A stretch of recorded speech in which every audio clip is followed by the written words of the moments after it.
문장을 물리적으로 확장하는 방법으로 우리는 지금까지 복문을 만들거나 어떤 부속들을 뼈대 문장에 붙이는 방법을 공부했습니다.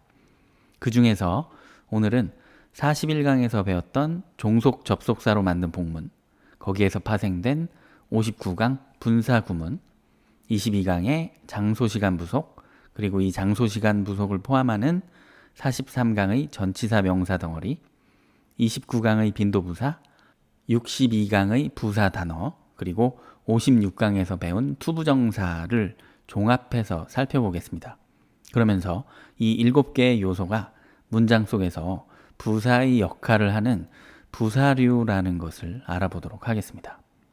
우선 오늘 강의 마지막에 함께 영작해 볼 내용을 보겠습니다. 이런 내용을 영어로 어떻게 표현할 수 있을 것인지 미리 스스로 생각해 보시고 영작도 해보세요. 이 7종류의 부사류가 포함된 예문을 나열하겠습니다. 이미 각 강의에서 나왔었던 우리에게 낯익은 예문입니다. 29강에서 나왔던 빈도를 나타내는 부사 단어가 들어있는 예문 I sometimes eat lunch. 62강 부사 단어가 들어있는 예문 Interestingly, this kills germs. 56강 투부정사가 들어있는 예문 You need a lot of time to know yourself. 22강의 장소시간 정보, 즉 전치사 명사 덩어리가 들어있는 예문 I was happy on my birthday. 43강의 전치사 명사 덩어리가 들어있는 예문 I ran along the river. 41강 종속 접속사로 만든 복문의 예 I didn't buy wet tissue because I had no money. 그리고 59강에서 배운 분사구문이 들어있는 예문 Smiling brightly, she waved. 이제 이 예문들의 뼈대를 발라보겠습니다. 각 문장의 핵심 뼈대 구조는 이렇게 되죠. 그리고 이 뼈대에 해당하지 않는 부분을 뼈대에서 발라보겠습니다. 오른쪽이 핵심 뼈대 구조, 그리고 왼쪽은 뼈대에 해당하지 않는 부분들입니다. 자, 이렇게 문장에서 뼈대를 이루지 않고 부차적인, 부수적인 역할을 하는 부분들은 모두 부사류라고 보면 됩니다. 보시는 것처럼 부사류는 하나의 단어에서부터 문장까지 그 종류가 다양합니다. 이런 부차적인 역할을 하는 부사류는 문장에서 이렇게 발라내버려도 문장의 뼈대는 흔들리지 않습니다. 부사가 없어도 구조적으로 문장이 성립하게 되는 거죠. 그럼 이렇게 불필요한 부사류를 우리는 왜 굳이 쓰는 걸까요? 바로 부사가 문장의 의미나 내용을 보강해 주거나 보충해 주기 때문입니다. 즉, 구조적으로는 불필요할지 몰라도 문장의 의미나 내용을 좀 더 꾸며줄 수 있는 게 부사인 거죠. 그래서 이제는 다시 원래의 예문으로 돌려놓고요. 이 부사들이 어떻게 문장의 의미나 내용을 꾸며주는지 알아보겠습니다. 다시 말하면 이 각각의 부사류가 문장에서 수식하는 부분을 찾아보겠습니다. 문장에서 부사류가 수식하는 부분은 매우 다양한데요. 어떤 하나의 단어를 수식하기도 하고 문장 전체를 수식하기도 하고 또는 수식하는 부분이 모호하기도 합니다. 부사가 수식하는 부분을 문법적으로 명확하게 찾을 수 있는 문법 규칙은 없습니다. 그래서 문법서에 나오는 어떤 규칙, 부사의 규칙보다는 문장의 내용, 의미를 중심으로 생각해 보는 게 좋습니다. 아래의 예문으로 설명을 하면요. 첫 번째 예문은 나는 가끔 점심을 먹는다는 의미입니다. 이 의미에서 이 가끔이라는 부사가 수식하는 부분은 또는 꾸며주거나 의미를 보충해주는 부분은 먹는다는 동사일 겁니다. 상식적으로 여러분들도 동의하시죠? 먹기는 먹는데 가끔 먹는다는 의미가 되니까요. 동사 행동의 빈도를 부사가 더 설명해주고 있습니다. 두 번째 예문은 흥미롭게도 이게 세균을 죽인다는 의미입니다. 흥미롭게도라는 부사는 어떤 부분이 흥미롭다는 걸까요? 뒤에 문장 내용 전체를 수식하면서 이게 세균을 죽인다는 이 문장이 흥미롭다 이렇게 말하는 것 같습니다. 부사가 문장 자체에 대한 어떤 화자의 의견이나 태도를 보여주고 있습니다. 세 번째 예문, 내 자신을 알기 위해서 너는 많은 시간이 필요해. 여기에 부사는 투부정사 부분 너 자신을 알기 위해서. 자, 이 부사가 수식하는 부분은 앞의 문장 전체라고 보면 무방할 것 같습니다. 부사가 앞 문장 전체의 목적을 알려주고 있습니다. 네 번째 예문, 내 생일날 나는 행복했다. 여기에 부사는 내 생일날, 역시 앞 문장 전체를 수식한다고 볼 수 있습니다. 나는 행복했다는 문장이 있었던 시간을 보여줍니다. 다섯 번째 예문은 난 강을 따라서 달렸다. 자, 여기에 부사는 강을 따라서, 역시 앞 문장 전체를 수식하는 것 같죠? 내가 달렸다는 이 행동을 한 방향, 그 동선을 보여주는 역할을 부사가 하고 있습니다. 다음 예문, 난 돈이 없어서 물티슈를 사지 않았다. 자, 이 본문에서 부사는 아주 큽니다. 주절을 제외한 나머지 종속 접속사와 종속절 문장입니다. 이 부사는 핵심 문장인 주절의 이유나 배경이나 어떤 시간 상황 등을 보여주는 역할을 합니다. 여기에서는 주절의 이유를 말해주고 있습니다. 마지막 예문, 밝게 웃으면서 그녀는 손을 흔들었다. 이 문장의 부사는 자동사 문장, 뼈대 구조를 제외한 밝게 웃으면서. 자, 이 부사도 문장을 수식해 줍니다. 그녀가 손을 흔들었다는 행동을 할 때의 그 배경 상황, 그녀가 밝게 웃고 있었다는 것을 말해주는 거죠. 자, 이렇게 문장의 전체나 어느 특정 부분을 수식하고 보충하고 꾸며주는 역할을 하는 게 부사류의 역할입니다. 자, 이제는 부사류의 일반적인 특성 세 가지를 설명을 해볼게요. 첫째는 문장에서 부사류의 위치입니다. 일단 부사류의 위치는 꽤 자유로울 수 있습니다. 엄격한 문법 규칙이 없고 말하는 사람, 쓰는 사람 취향이나 말버릇에 따라서 다양하게 위치가 달라질 수 있는데요. 그나마 좀 가장 일반적인 경우를 규칙으로 만들어서 설명을 드리면요. 부사가 문장 속 어느 한 부분을 수식할 경우에는 대개 부사가 하나의 단어인데요. 이때 이 부사 단어는 주로 수식하는 부분의 앞에 옵니다. 그런데 수식하는 부분 뒤에 오는 경우도 어느 정도 되긴 합니다. 자, 그리고 뼈대 1 구조 문장에서는 주어와 비동사 사이에는 부사가 잘 끼어들 수가 없고요. 뼈대 2 구조 문장에서는 주어, 동사, 목적어 이 어순에서 동사와 목적어 사이에는 부사가 잘 끼어들지 못합니다. 자, 여기까지가 지난 62강에서 공부한 내용이었고요. 자, 오늘은 부사가 문장 전체를 수식할 경우에 위치를 좀 더 자세히 살펴볼 건데요. 이때는 간단합니다. 부사가 주로 문장 앞에 옵니다. 또는 문장 뒤에 오는 경우도 많습니다. 문장 중간에 오는 경우는 별로 없습니다. 그래서 문장을 수식하는 부사는 문장 앞 또는 뒤에 온다. 이게 답니다. 자, 예문을 가지고 설명을 해볼게요. 지금 보시는 예문은 아까 봤던 예문들 중에서 부사가 문장 전체를 수식하고 있는 예문입니다. 자, 이렇게 부사가 문장 전체를 수식하는 경우에는 이렇게 부사가 문장 뒤에 있을 수도 있고요. 또는 이렇게 문장 앞에 있을 수도 있습니다. 그런데 이 경우에 이렇게 문장 전체를 수식하는 부사가 문장보다 앞에 있는 경우에는 반드시 부사가 끝나고 문장이 시작되기 전에 쉼표를 써줘야 됩니다. 자, 라이팅에서는 굉장히 기본적이고 중요한 부호 규칙이에요. 이 쉼표를 써주지 않으면 정말 중요한 보고서에서 정말 쉬운 단어 철자를 틀린 것 같은 데미지가 있다고 전에 한번 말했었죠. 자, 문장 전체를 수식하는 부사류가 문장 맨 앞에 있다면 부사류가 끝날 때 콤마를 반드시 써줍니다. 부사류의 두 번째 특성은 부사가 수식하는 대상이나 이 부사 부분의 해석이 불분명할 수도 있다는 겁니다. 예를 들어볼게요. On my birthday, I was happy. 그리고 Because I had no money, I didn't buy wet tissue. 자, 이 두 문장에서 부사가 수식하는 부분 아니면 부사의 해석은 어떻게 돼요? 네, 굉장히 분명합니다. 별다른 오해의 소지가 없어요. 그런데 다음 예문 Smiling brightly, she waved. 자, 이 문장의 부사는 해석이 좀 흐릿합니다.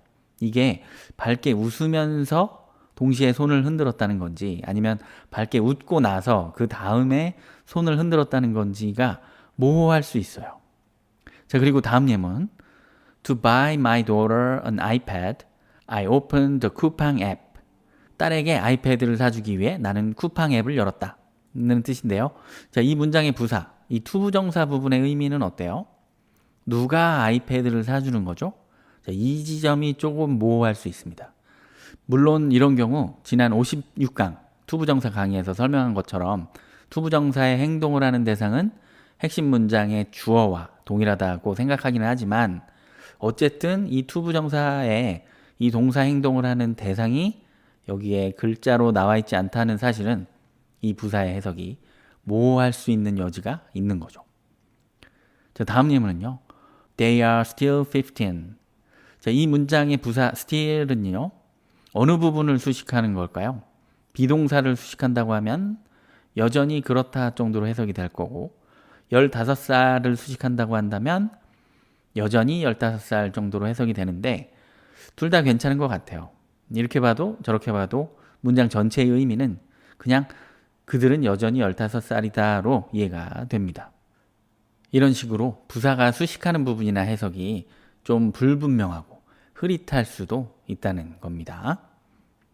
자, 부사류의 세 번째 특성은요. 한 문장 안에 넣을 수 있는 부사류의 개수가 2 이상일 수 있다는 겁니다.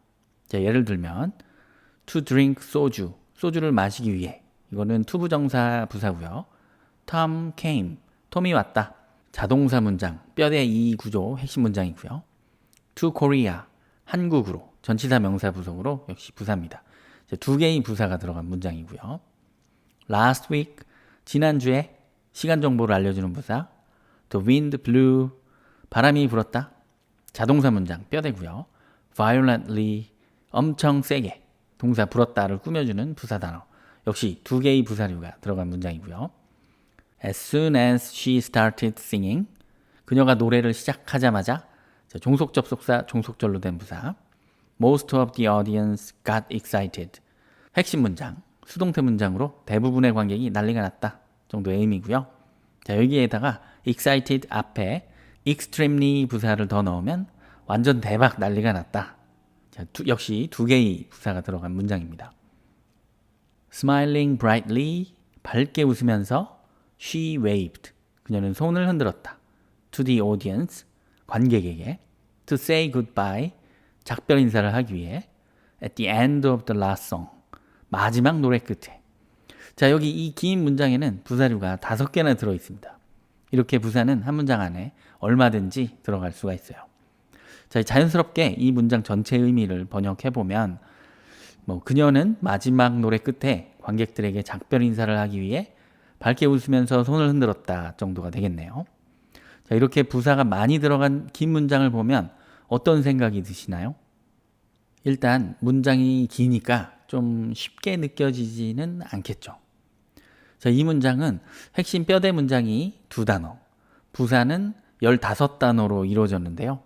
자, 이렇게 부사를 너무 많이 사용하게 되면 상대방은 내가 말한 이 긴 문장에서 핵심 내용이 뭔가 하고를 찾기가 어려울 겁니다. 그리고 내 말의 핵심을 잘 전달하지 못한다는 건 결국 의사소통이 잘 안 된다는 거예요. 그래서 부사는 너무 과하게 사용하는 건 좋지 않은 것 같아요. 사실 우리가 영어를 배우는 근본적인 이유가 뭡니까? 외국인과 의사소통을 하기 위해서잖아요. 그런데 부사를 너무 많이 써서 의사소통에 방해가 된다면 너무 많이는 쓰지 않는 게 맞겠죠. 자, 지금까지 부사류의 일반적인 특성을 알아봤는데요.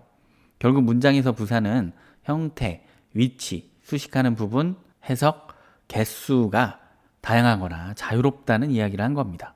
부사는 이렇게 다양할 수 있기 때문에 문법 공부를 하실 때 부사의 용법을 정복하겠다 이런 마음을 가지면 안 돼요. 부사를 잘 공부하기 위해서는 일단 문장의 뼈대 구조를 숙지해서 문장 속의 부사를 찾아낼 수 있는 안목을 기르는 게 우선이고요.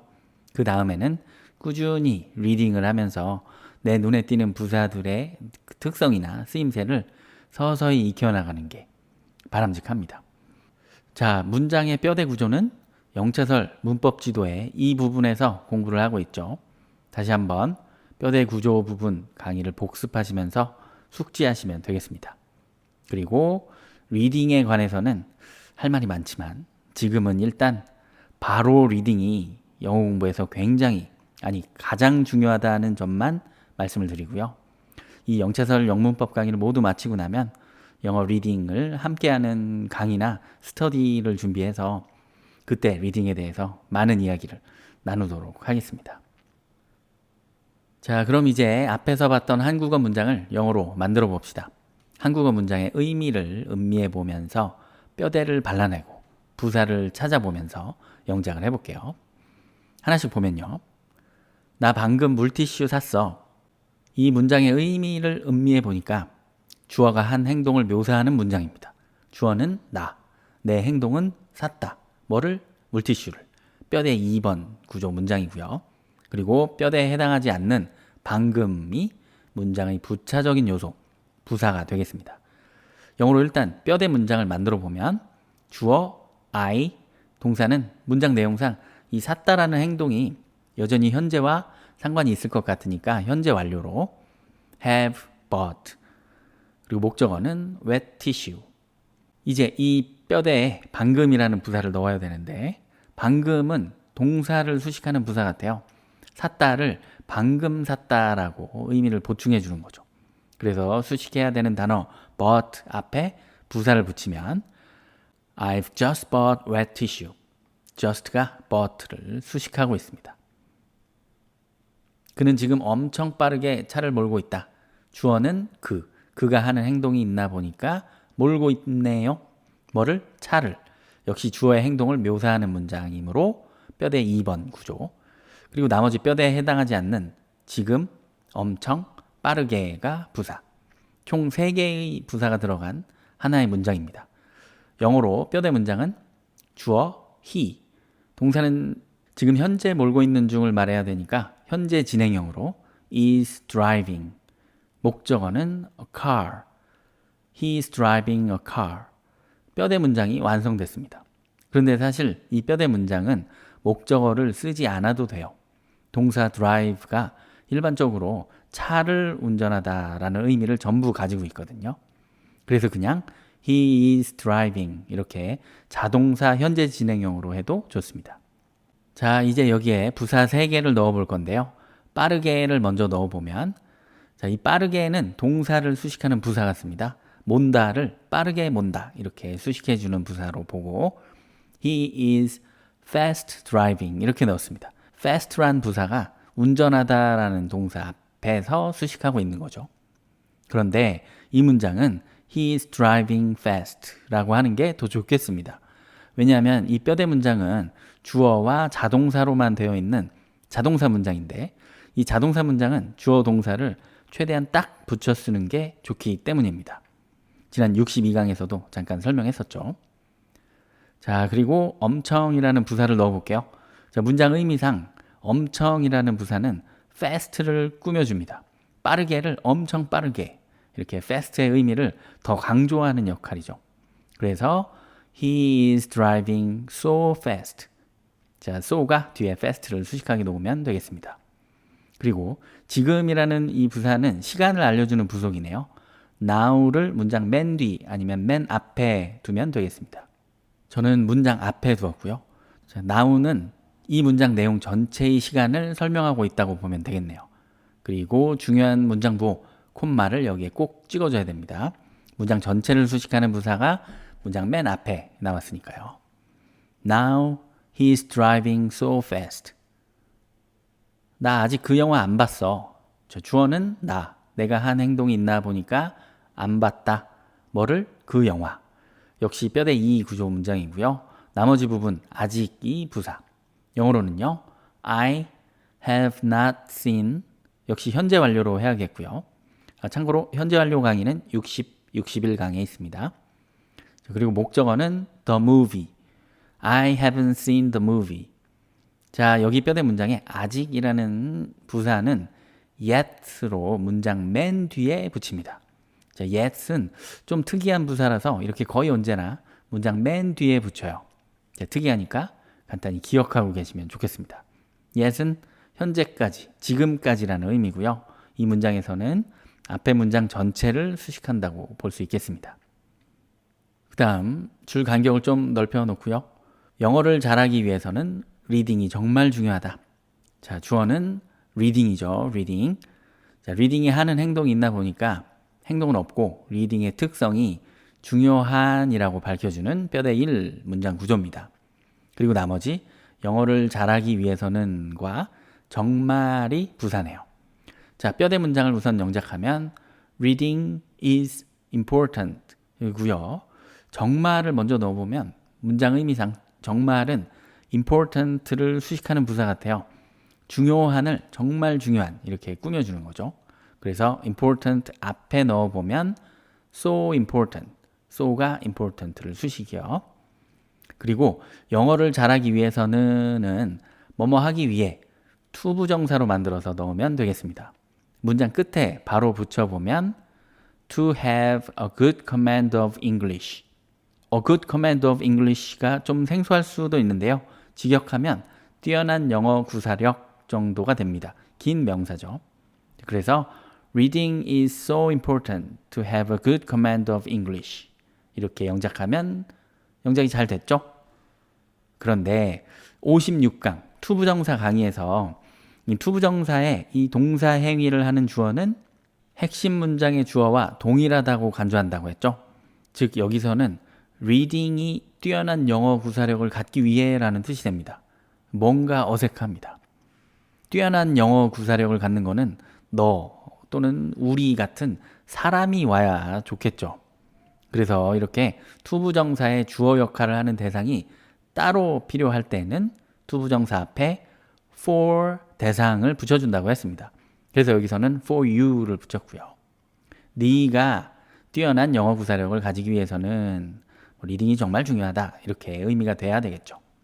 자, 그리고 이 긴 투부정사의 부사는 앞에 문장 전체를 수식한다고 보면 되겠습니다. 다음, 결제하면 고객용 영수증이 자동으로 인쇄됩니다. 자, 주어는 고객용 영수증. 주어의 행동이 있나 보니까 인쇄된다는 행동이 있네요. 뼈대 2 구조 문장입니다. 그리고 나머지 결제하면 그리고 자동으로가 부사. 영어로는 고객용 영수증 the customer receipt. 동사는 인쇄된다 인데 자, 내용상 영수증이 인쇄를 하는 대상이 아니라 인쇄를 받는 대상이에요. 그래서 이 문장의 동사 부분은 수동태가 돼야 되겠습니다. is printed 이렇게요. 그리고 여기에 자동으로라는 부사는 인쇄된다를 자동으로 인쇄된다고 수식한다고 보면 되겠어요. 그래서 print 앞에다가 붙이면 좋겠죠. automatically printed. 그리고 나머지 부사 결제하면을 붙여야 되는데 내용상 이 결제하면은 고객이 결제를 하고 나면의 뜻이죠. 즉 이 부사는 문장이 돼야 됩니다. 바로 영작해서 뼈대 문장 앞에 붙여보면 After a customer makes a payment, the customer receipt is automatically printed. 종속 접속사와 종속절 부분이 부사가 돼서 주절을 꾸며주게 됐습니다. 지난 41강에서는 이런 문장을 종속 접속사 복문이라고 불렀었죠. 그리고 종속절이 끝나는 지점 또는 문장을 수식하는 부사가 문장 앞에 있는 경우에 그 부사가 끝나는 지점에는 반드시 콤마가 필요하다고 했습니다. 자, 여기에서 이 부사를 조금 더 설명해 보면요. 부사는 그 형태가 좀 자유로울 수 있다고 했습니다. 그리고 그 의미나 해석도 좀 유연할 수 있죠. 그래서 부사가 사실 문장에서 별로 중요한 내용도 아닌데 After customer makes a payment 이렇게 너무 길면 부사의 내용이 조금 흐릿해지더라도 어느 정도 용납이 되는 한도 안에서 짧게 줄이기도 합니다. 부사는 얼른 짧게 말해버리고 그 뒤에 나오는 핵심 내용을 뼈대 문장을 어서 빨리 상대방에게 말하고 싶은 마음이랄까요? 그래서 이 부사는 이렇게 좀 찌그러뜨려서 짧게 A customer making a payment 라고 해도 됩니다. 이게 바로 우리가 분사 구문을 쓰는 이유 중에 하나입니다. 또는 더 짧게 줄여서 after payment 라고만 해도 용납이 됩니다. 결제는 상식적으로 당연히 고객이 하는 거니까요. 전치사 명사 부속이 되었습니다. 자, 이렇게 부사의 역할을 하는 문장은 최대 전치사 명사 부속으로까지 간결하게 줄어들 수 있다는 것도 알아둡시다. 마지막 문장. 피터의 차는 완전히 부서졌는데도 다행히 그는 2019년의 그 사고에서 심각하게 다치지 않았다. 자, 한국어로 읽었는데도 굉장히 복잡하네요. 자, 이 복잡한 문장에서 결국 말하고자 하는 핵심 내용은 뭐예요? 그는 다치지 않은 상태였다는 거죠. 뼈대 1 구조 문장입니다. 나머지 피터의 차는 완전히 부서졌는데도 다행히 2019년에 그 사고에서 심각하게는 다 부사라고 보면 됩니다. 영어로 핵심 내용은 He was not injured. 이렇게 간단한데요. 부사를 붙여보면 심각하게는 badly로 injured라는 형용사를 수식하게끔 위치시켰고요. 그 사고에서는 장소 부속으로 문장 뒤에다가 in the accident를 붙였습니다. 앞문장 내용이 일어난 장소를 알려줍니다. 2019년에는 시간 부속으로 역시 문장 뒤에다가 in 2019을 붙였습니다. 앞문장 내용이 일어난 시간을 알려줍니다. 다행히는 문장 맨 앞에다가 붙여봤습니다. 이 문장 전체가 다행이라고 하는 이 말하는 사람의 의견을 보여주면서 문장 전체를 수식하고 있습니다. 여기 콤마는 꼭 필요하고요. 그리고 마지막 피터의 차는 완전히 부서졌는데도는 종속 접속사 종속절로 이루어진 Although Peter's car was totally destroyed를 문장 앞에 붙였습니다. 참고로 이렇게 필요에 따라서 종속절 안에서도 부사가 붙을 수도 있겠죠. 자, 이 종속절 부사는 역시 뒤에 주절 전체를 수식합니다. 그리고 문장 수식 부사가 문장 맨 앞에 있으므로 여기 또한 콤마가 필요합니다. Although Peter's car was totally destroyed, luckily he wasn't badly injured in the accident in 2019. 자, 이렇게 부사가 잔뜩 붙은 긴 문장은 별로 좋지 않다고 했는데요. 자, 그럼 이 내용을 어떻게 하면 더 좋은 문장으로 만들 수 있을까요? 네, 짧은 문장을 여러 개 만들면 됩니다. 예를 들면 Peter had an accident in 2019. His car was totally destroyed, but he wasn't badly injured. 이렇게요. 그러면 각각의 문장이 모두 핵심 내용을 담고 있고 짧고 구조가 간단해서 상대방이 잘 이해하는 의사소통이 잘 되는 문장이 됩니다. 우리는 이런 문장을 추구해야 되겠죠. 자, 이렇게 해서 영작 연습을 모두 마쳤습니다. 문법 지도로 다시 돌아가서 오늘 배운 부사류 전체의 원리를 정리하시면서 복습하시기 바랍니다. 다음 시간에는 동사로 이동하겠습니다. 동사 중에서 구동사라고 하는 동사들을 알아보도록 할게요.